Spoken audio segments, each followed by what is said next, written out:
All right. This film, of course, has a military background. It's the story of a famous battle that the Australians fought on foreign land. How do young men in Australia today feel about the military?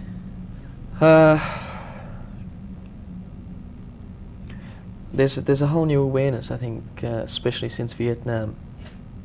In the 60s, people were standing up and saying, hey, why should we be involved in a war against people, possibly their ideals we may even support? You know, like, there was this, as the same as it was in America and France and England, you know, like the awareness is totally different. People aren't into joining. I mean, we had a government come in 1972 that abolished conscription, so we don't have the draft anymore. And our forces are people that volunteer to be professionals in the army. So not many people, young people, are really into it these days. So your character today most likely would not be wanting to rush off to the foreign shores for his country. No, but as I said, you're dealing with a whole other awareness. I mean, then there was a different set of ideals and sort of loyalty, and it was almost the last of the romantic sort of warriors. You've got, I mean, the Great War, the First World War, was one of those things that was to wipe that aside. You know, those ideals were either killed with the people or just washed out of them by the time they finished. Most people came back really disillusioned. And that's why they called that the war to end all wars, because the breed of men that believed in sort of almost the romanticism of war no longer existed, or it was washed from the others' minds. And the character that I play in the film is 18, but he would have the awareness of about a 12-year-old today, I think. He was really a child, and his ideas on war were like sort of boy's adventure, more than the fact that you can actually go out there and get yourself killed. Well, Mark, it's a beautiful film, and you give an outstanding performance, if I may say so. And I hope the film does well in this country. It already is doing well in certain places. I hope it does well in our market. It was a very, very great pleasure meeting you. Thank you. Thank you very much.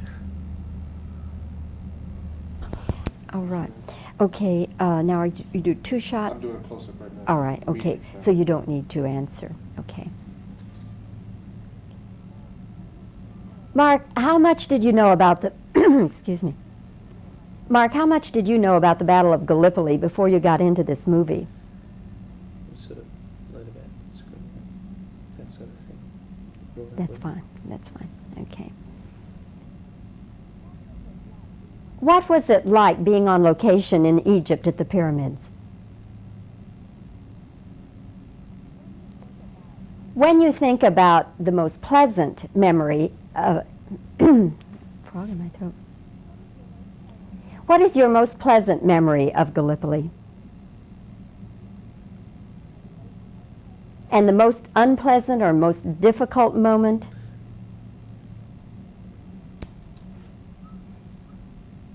Ready? Yes, ma'am. What are the major differences in making a film American style versus Australian style?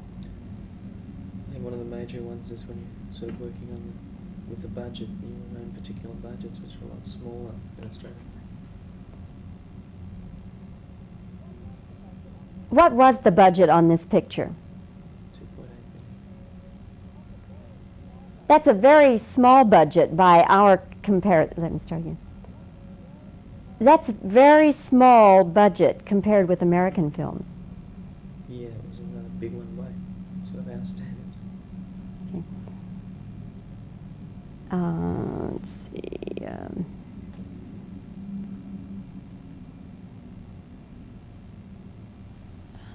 Okay.